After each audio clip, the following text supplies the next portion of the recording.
Bienvenue dans La Santé ça se travaille, saison 2, votre podcast dédié au bien-être au travail. Bonne écoute.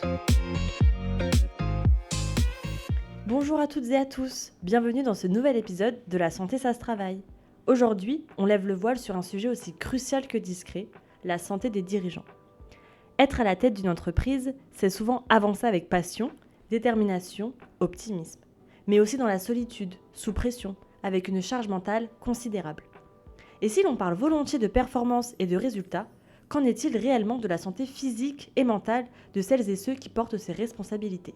Dans cet épisode, nous avons l'immense plaisir de donner la parole au professeur Olivier Torres, fondateur de l'Observatoire Amaroc, premier observatoire dédié à la santé des dirigeants. Un échange riche, éclairant et absolument nécessaire, parce qu'en effet, un dirigeant en pleine forme, c'est une entreprise qui performe. Bonne écoute! Bonjour professeur Torres, Bonjour. merci beaucoup d'être présent pour notre podcast et de vous prêter au jeu de l'interview aujourd'hui. Alors on est dans un événement un peu particulier, on est sur un événement dédié à la santé des dirigeants à Blois aujourd'hui avec pas mal d'ateliers qui ont été menés cet après-midi et vous allez mener une conférence en fin d'après-midi sur la thématique du jour. Avant de rentrer dans le vif du sujet, est-ce que déjà vous pouvez vous présenter en quelques mots et nous expliquer pourquoi vous êtes intéressé à la santé des dirigeants et pourquoi vous avez créé l'Observatoire Amaroc ? Je peux partir de très loin parce que je me suis intéressé à la santé des chefs d'entreprise parce que je suis un PMiste.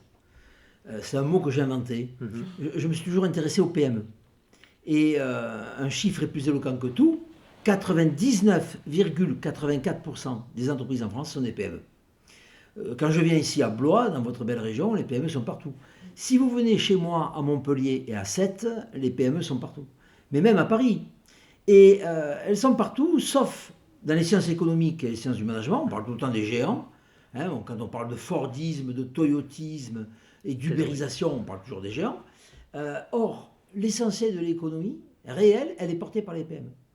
Et figurez-vous qu'on ne s'était jamais intéressé à la santé de celles et ceux qui créent des entreprises et qui créent de la richesse. Alors c'est la raison pour laquelle, il y a 15 ans maintenant, j'ai créé l'Observatoire Amaroc, qui est un observatoire dédié à la santé des commerçants, des artisans, des professionnels libéraux, des agriculteurs, des chefs d'entreprise, de services, start-up, tout ce que vous voudrez. Et même depuis peu, on s'intéresse, figurez-vous, à la santé de dirigeants très particuliers. Ce sont les élus locaux, les maires de nos 35 000 communes, qui ne sont pas des entrepreneurs patrimoniaux, mais de situation. Merci beaucoup. On va passer... Ouais, on va du coup maintenant passer à la partie... donc là, je vais vous donner des affirmations et vous allez me dire si celles-ci sont vraies ou fausses. D'accord. C'est des affirmations qu'on entend un peu dans notre quotidien. Donc voilà, je vous invite à y répondre avec des petites argumentations aussi Oui, derrière. bien sûr. Alors, un dirigeant en bonne santé, c'est avant tout quelqu'un qui dort peu mais reste performant. Qu'en pensez-vous ? Elle est très bien votre question parce qu'elle montre toute l'ambivalence de l'entrepreneuriat. C'est ça. Parce que évidemment, un entrepreneur qui crée de la performance, ça, je veux dire par effet de rétroaction, ça induit du moral, de l'optimisme, de l'allant. Donc tous les sportifs de haut niveau vous diront quand on gagne un match, bien on récupère plus vite. Bon. Mais vous avez dit qu'ils dorment peu. Oui. Alors ça me chagrine. Parce que vous avez également raison de pointer que les entrepreneurs dorment peu. Ce sont les plus petits dormeurs de France. Parce qu'ils font de leur sommeil une variable d'ajustement de leur travail. Et ça, par contre, c'est pas bien. Ça, c'est un point noir. Donc je dirais, pour reprendre votre question, qu'un entrepreneur performant est en bonne santé et c'est mieux pour lui, oui. Mais attention, il ne faut pas trop jouer sur le sommeil. Parce que ça, c'est quelque chose qui peut être pathogène. Merci. Du coup, deuxième affirmation, les dirigeants des grandes entreprises sont plus exposés au stress que ceux des TPE et PME. Je dirais qu'ils sont davantage confrontés à certains types de stresseurs. Par exemple, l'exposition médiatique, quand on est à la tête du CAC 40, elle est permanente. Ils ont d'ailleurs, ces gens-là, des DIRCAP, des DIRCOM, qui les protègent et qui valorisent l'image en permanence. Un mot de travers, immédiatement, c'est le buzz. Alors qu'un patron de TPE, qui est peut-être un anonyme parmi les anonymes, qui n'a pas beaucoup de notoriété dans les médias, on va dire qu'il est moins exposé de ce point de vue-là. Bon, ceci étant, à l'inverse, un problème de trésorerie de 10 000 euros, le dirigeant du CAC 40 n'est même pas au courant, parce qu'il a une direction financière avec un service des contentieux qui va gérer ça. Alors qu'un artisan commerçant qui a 10 000 euros d'impayés ou de problèmes de trésor, lui, immédiatement, il en perd son sommeil. Donc, ce n'est pas que les uns soient plus stressés que les autres, c'est que la nature même des événements qui les stressent sont différents. Ouais. Ok, super. Merci beaucoup pour tous ces détails. La suivante, c'est un dirigeant ne peut pas vraiment faire de burn-out car il est maître de son emploi du temps. Absolument pas. Toute l'histoire de l'Observatoire Maroc, 15 ans d'existence, c'est d'abord révélé au grand jour et au grand public qu'il y a hélas des risques de burn-out et d'épuisement chez les chefs d'entreprise. Et alors aujourd'hui on l'estime à 6,5%. Le risque de burn-out. Parce que moi je me suis toujours intéressé à la prévention du risque. Parce que je suis professeur de gestion. Et la gestion, c'est la science du contrôle et de la prévention. Contrôle et prévention contre les risques financiers, contre les risques de démission, ressources humaines, etc. Alors le risque de burn-out, ça me parle. Et donc 6,5%, c'est quoi? C'est une personne sur 20. Donc ça reste quand même mineur. Oui. Mais c'est quand même réel.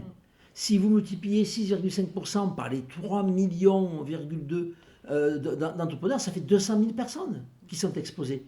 Donc ce n'est pas une paille. Aujourd'hui, un dirigeant peut être accompagné par des structures pour l'aider à prendre soin de sa santé physique et mentale. Alors absolument. Alors je vais dire au premier chef, parce qu'on a été les premiers à Maroc. Oui. Mais aujourd'hui à Maroc, n'est pas seul. On a constitué un réseau. Et si je suis devant vous ce soir, c'est justement parce que votre service santé au travail déploie le dispositif qu'on a mis au point avec mon équipe de chercheurs, qui est le dispositif Amaroc e-Santé, qui permet aux entrepreneurs de s'auto-diagnostiquer sur la base des événements qu'ils ont vécus. Mais la particularité qu'est la nôtre, c'est que on les invite à identifier les stresseurs, un problème de trésor, une démission d'un salarié, une perte d'un client. Enfin, il y en a plein des stresseurs quand on est un entrepreneur. Mais on a aussi étudié les satisfacteurs.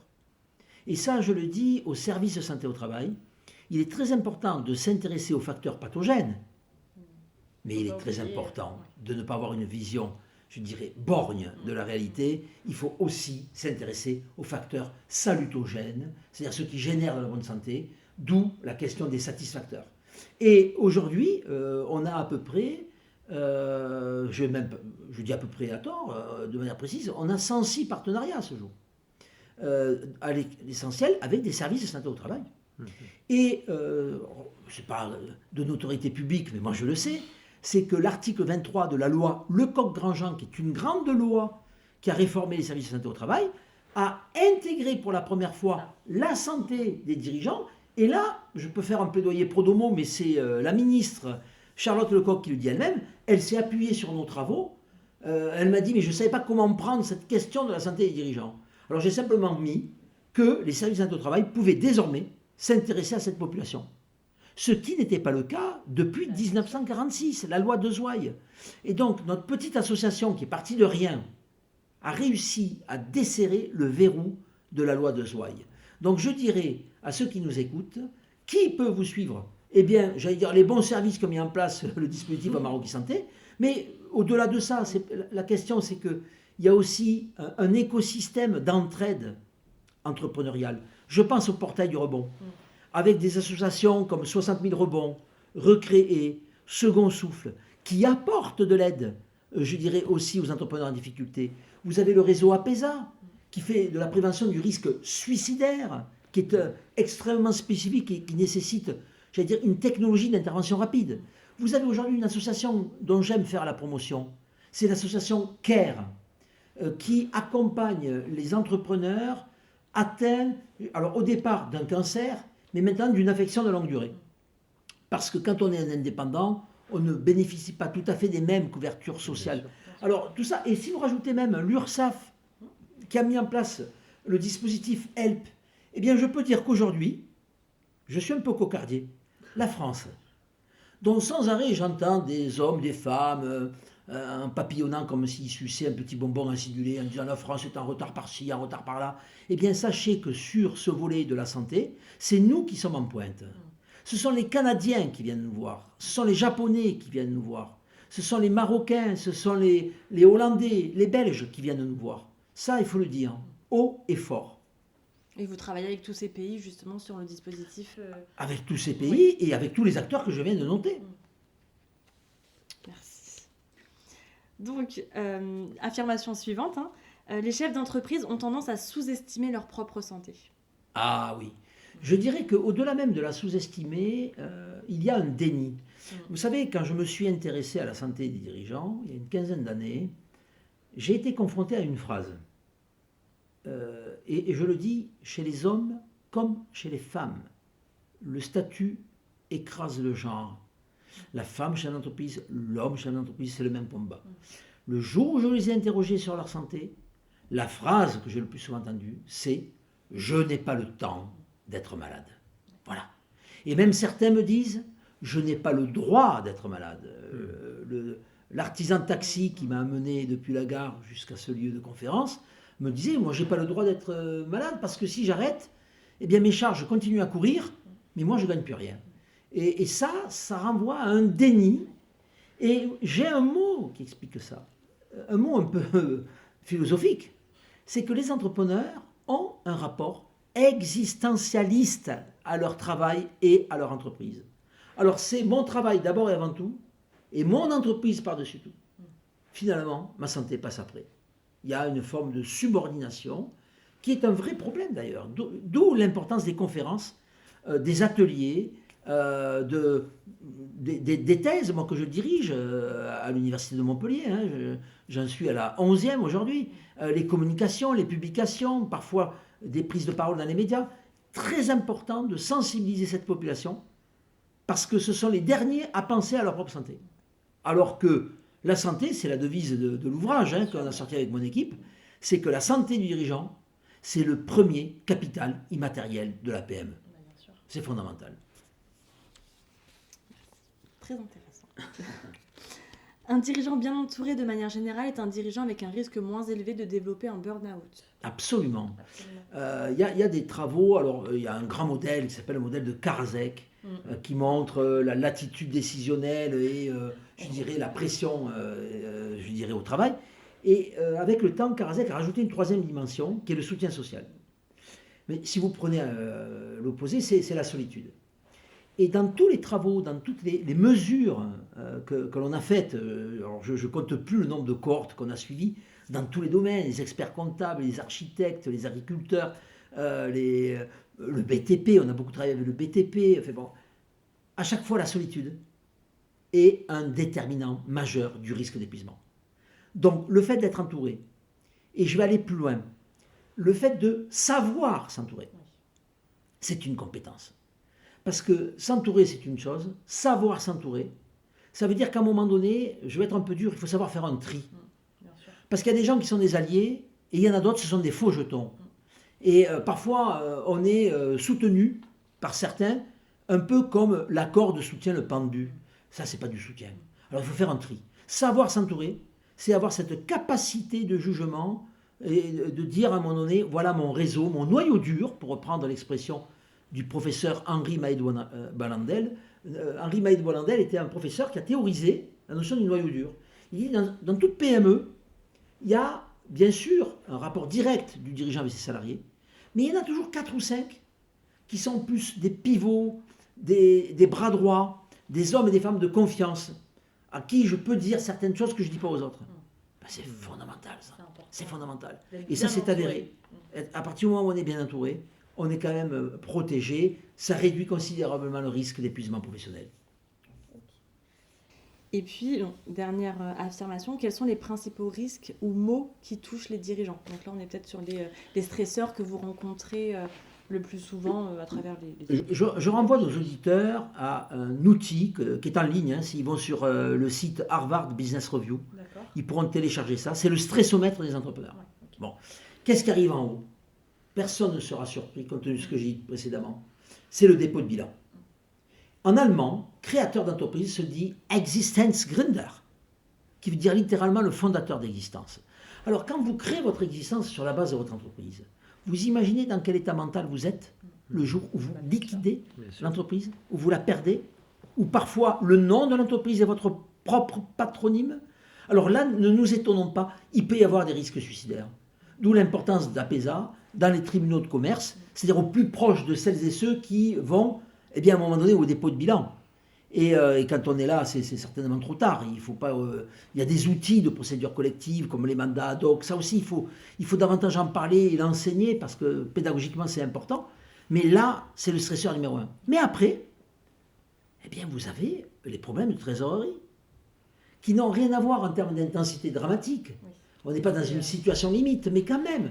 Vous savez, je dis souvent, la PME, elle est agile et elle est fragile. C'est-à-dire que, là, je reviens encore à l'existentialisme de Jaspers, un Allemand, qui dit on ne prend conscience de son existence que quand on est dans des situations limites, comme face à la mort, face à l'adversité. Mais quand vous êtes dans une petite entreprise, mais au nom de l'effet de grossissement, qui veut que le moindre événement qui peut paraître anodin dans un groupe devienne cataclysmique dans une PME, la PME, dans sa globalité, est une situation limite. C'est pour ça qu'elle est plus existentielle. Alors oui, un problème de trésor, ça peut directement empêcher de dormir. Ça peut même remettre en cause, je dirais, le système de gestion de la PME, mais une démission du personnel aussi. Donc, nous, on a identifié tous les stresseurs. Ce qu'on constate aujourd'hui, et notamment vous, avec nous, grâce au dispositif Amaroki Santé, c'est que les stresseurs liés aux ressources humaines se sont intensifiés en termes de fréquence. Démission du personnel, conflit parfois avec le personnel, absentéisme du personnel, sont autrement plus fréquents post-Covid que ante-Covid. Il y a une réalité que nous, on observe.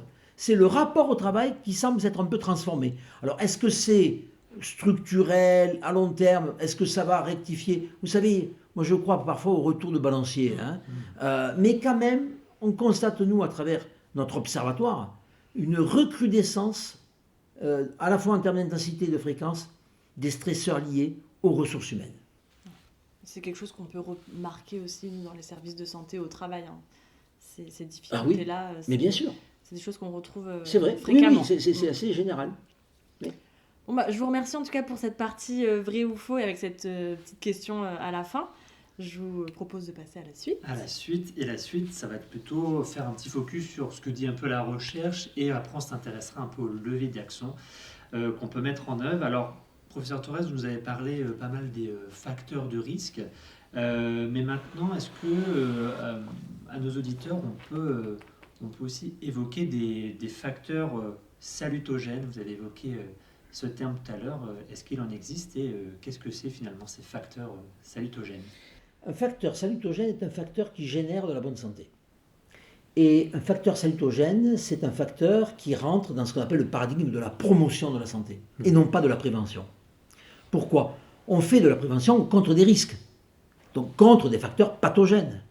Vous m'avez parlé de stress, on a parlé de stresseurs, il faut se prévenir ces risques-là. Mais quand il y a des facteurs qui génèrent de la bonne santé, le mot prévention est mal choisi. On ne va pas se prémunir contre des facteurs positifs. Donc non, on va en faire la promotion. Alors, quels sont les principaux facteurs salutogènes? Je dirais que dans la littérature, avec mon équipe, on en a identifié 37. Alors, je ne vais pas vous donner une liste à la Prévert, mais par exemple, la politesse. Être poli avec les gens, être poli avec son prochain, c'est un facteur qui est bon pour la santé. Pour la vôtre, pour votre santé mentale. Être poli avec son prochain, c'est bien. Bien sûr pour le prochain, parce qu'il vaut mieux quand même des remerciements que des invectives, mais c'est bien pour soi. Voilà. Donc on en a identifié 37, des facteurs dont on a des travaux qui montrent, par des modèles de régression, par des études empiriques, par des fois des modèles longitudinaux, ce qui est encore mieux, qui a un impact. Les principaux pour les entrepreneurs, c'est la maîtrise de son destin. Un homme ou une femme qui a le sentiment que s'il réussit, c'est grâce à cette personne, et que s'il échoue, c'est de sa faute, figurez-vous que ça, c'est bon pour la santé. Les psychologues appellent ça le locus of control interne. Mais je traduis, sentiment que je maîtrise mon destin. C'est un facteur salutogène extrêmement puissant. Deuxième facteur, qui d'ailleurs a été magnifié pendant le Covid, c'est la capacité d'adaptation. Et l'entrepreneuriat, c'est une grande école d'adaptation. Quand vous vous mettez à votre compte, vous apprenez, c'est un peu comme le chiot qu'on lance dans le fleuve, hein, il se met d'un coup à se débattre, mais il arrive à nager, parfois à surnager et à survivre, mais il n'empêche que les entrepreneurs sont des hommes et des femmes qui sont très souvent en mode solution et non pas problème. Alors ça c'est très très bon ça pour la santé mentale. Hein. Parce que du coup ça renvoie à un troisième facteur dont on a plein de preuves, c'est l'optimisme. Les optimistes vivent mieux plus longtemps que les pessimistes. Un optimiste, c'est même une promesse de guérison. Là où le pessimiste se dit, ça y est, j'ai attrapé une grave maladie. Alors, c'est pas carré, le blanc et le noir. Forcément. Mais quand on regarde les populations pessimistes et optimistes et qu'on les compare sur certaines variables de santé, c'est toujours l'avantage chez les optimistes. Et puis, je rajouterai le hardiness. Le hardiness, c'est l'endurance. Pas tout à fait la résilience, même si la résilience c'est un facteur salutogène aussi. Ça veut dire quoi le hardiness? Je tombe, je me lève. Ouais. Je retombe, je me relève encore. Et vous voyez, tout à l'heure j'ai parlé du rebond, du portail rebond. Ben, pourquoi on fait la promotion du rebond et pourquoi Amarok, qui s'intéresse à la santé, le rebond est secondaire pour moi, mais pourquoi je suis partie prenante du portail rebond? Parce que je suis en harmonie avec les associations, comme 60 000 rebonds, recréer second souffle. Parce que le rebond, c'est bon pour la santé. C'est le hardiness. Si vous inculquez à vos enfants et à vos proches une capacité de rebondir en cas d'échec, vous vous rendez compte que dans le temps, il n'y a plus d'échec, ou que l'échec n'est que le brouillon de la bonne copie qui va venir. Donc tous ces facteurs-là sont extrêmement importants, parce qu'ils ont un double effet. Ils sont bons pour la santé, et en plus ils sont bons pour le business. J'appelle ça du salutopreneuriat. C'est-à-dire, c'est de l'entrepreneuriat salutaire. C'est ça le mot qui m'intéresse. C'est ça le programme de recherche de l'Observatoire Amarok. Parfait, merci beaucoup pour tous ces éléments. Je pense que nos auditeurs seront très contents de connaître un peu plus tout ceci. Et en rebondissant un petit peu sur les facteurs salutogènes, est-ce que vous aurez... alors on était formés, on peut le dire à nos auditeurs un petit peu par Amarok aussi, mais est-ce que vous pourriez parler des règles de salutogénèse à promouvoir auprès des dirigeants? J'en ai plusieurs, mais agir et ne jamais subir. Mais ça c'est une règle de vie. C'est dans la vie, c'est toujours comme ça. Enfin, il faut reprendre le taureau par les cornes. Vous savez, tous les grands spécialistes qui sont intéressés au coping, c'est-à-dire la façon de faire face au stress, ils disent le coping actif. Réinterprétation positive, et puis éventuellement planification et acceptation. Il ne faut jamais être dans le déni d'une mauvaise nouvelle, il faut l'accepter. Ça ne veut pas dire se résigner. J'accepte, je réinterprète positivement, je me focalise sur un objectif et éventuellement je mets plusieurs étapes pour atteindre l'objectif final. Ça, c'est le très très bon coping. Alors ça c'est agir et ne pas subir. Okay. Une deuxième règle, je l'ai évoqué tout à l'heure, c'est le savoir s'entourer. J'ai pas dit s'entourer, savoir s'entourer. C'est-à-dire dire oui et savoir dire non. Ça, c'est un point extrêmement important. Le troisième élément que j'aime bien, c'est le penser grand. Être capable d'avoir une ambition légitime. Parce qu'on est porté par sa vision. Il y a beaucoup de travaux en entrepreneuriat, je pense aux travaux du Québécois Louis-Jacques Fillon, qui dit, mais l'entrepreneur, c'est une vision d'abord. Il est porté cognitivement par ce qu'il voit, c'est-à-dire... l'idée qu'il se fait à l'instant présent de ce qui adviendra demain. Et c'est comme ça qu'il est mu par ce rapport au temps qui vient. Alors, s'il pense grand, il va générer de l'abondance. S'il pense petit, il va générer de la pénurie, de la mesquinerie. Alors ça, c'est très important. Penser grand. Vous voyez, alors là, hélas, je terminerai sur une note peut-être plus décalée, mais... Est-ce que vous avez remarqué le nombre d'expressions figées en France qu'on a avec le mot petit? Oui, c'est vrai. Ça commence le petit matin, avec sa petite amie. On va aller prendre un petit... on va aller dans un petit resto, ou dans un petit bouchon, pour manger des petits plats préparés aux petits oignons. J'en bois du petit lait, merci petit Jésus. Non, mais on est champion du petit. Alors moi je dis... Eh ben non, justement, le penser grand, c'est très important. Alors on a un grand en France, mais c'est toujours élitiste. On a les grandes écoles, les grands crus, les grands chefs étoilés, mais ils ne sont pas nombreux. Non, il nous faut un grand populaire. Ça, c'est très important. Parce que ça sera bon pour l'économie française et ça sera bon pour l'état d'esprit des gens. Quand vous pensez grand, vous n'êtes plus à jalouser le voisin. Le riche n'est pas un salaud ou, comme je l'ai entendu une fois, un vampire. Bien heureux les milliardaires s'ils le sont de manière honnête.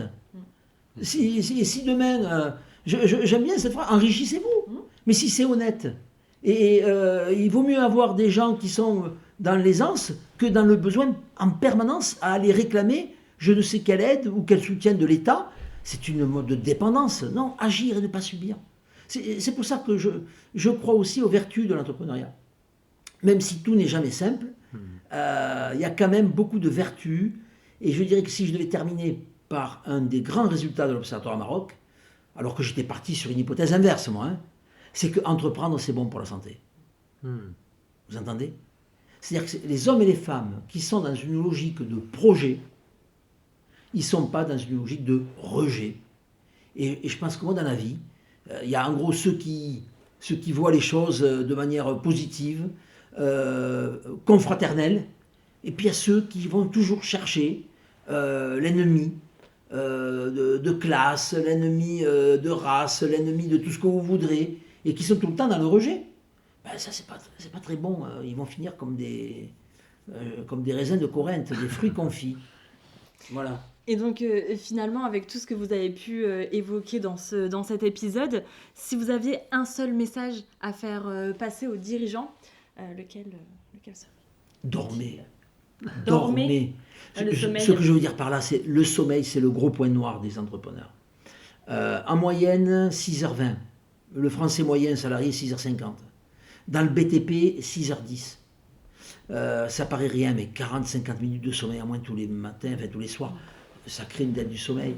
Alors là, Florence Guiliani, elle montre quand on est trop fatigué, on est plus irritable, on est moins apte à saisir des opportunités. Or, l'entrepreneuriat, c'est la science de l'opportunité.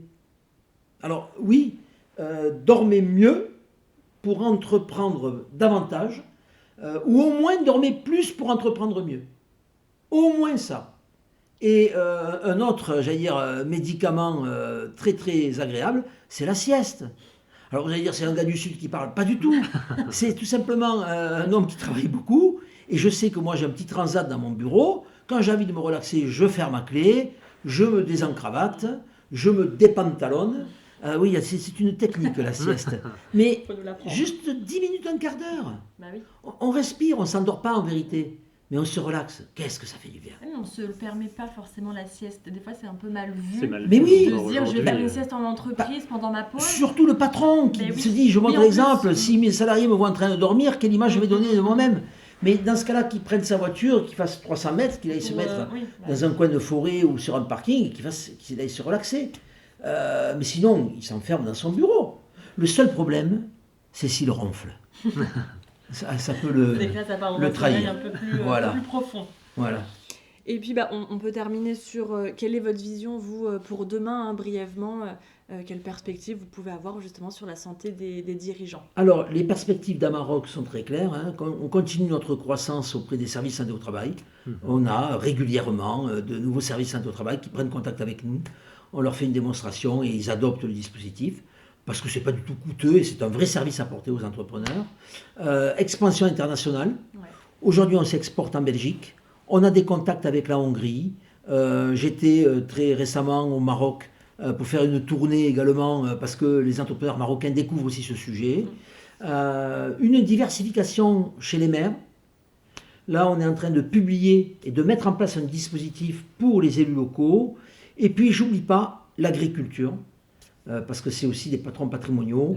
Et là aussi, avec certaines MSA, avec des syndicats comme l'UNEP, avec la Chambre d'agriculture de Saône-et-Loire, on fait un travail un peu pionnier, qui a été repris d'ailleurs par le rapport Cabanel et Ferrat de sénateurs qui sont intéressés à la souffrance des agriculteurs et qui se sont intéressés à notre dispositif. Et on est en contact aussi avec le ministère, avec Olivier Damézin qui travaille sur ça.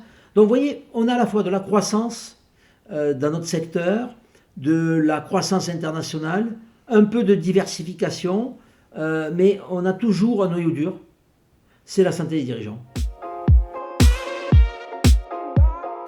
Alors cet épisode touche à sa fin et s'il y a bien un message à retenir, c'est celui-ci. Oui, entreprendre peut être bon pour la santé.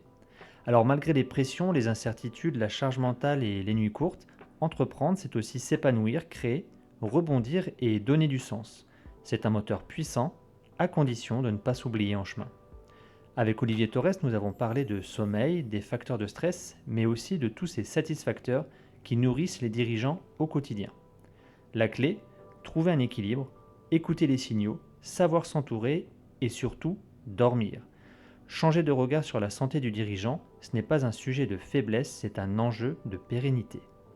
Merci de nous avoir écoutés et un grand merci également à notre invité Olivier Torres pour la richesse de ces échanges. Si cet épisode vous a inspiré, n'hésitez pas à le diffuser et à en parler autour de vous. En attendant, prenez soin de vous et n'oubliez pas, la santé, ça se travaille.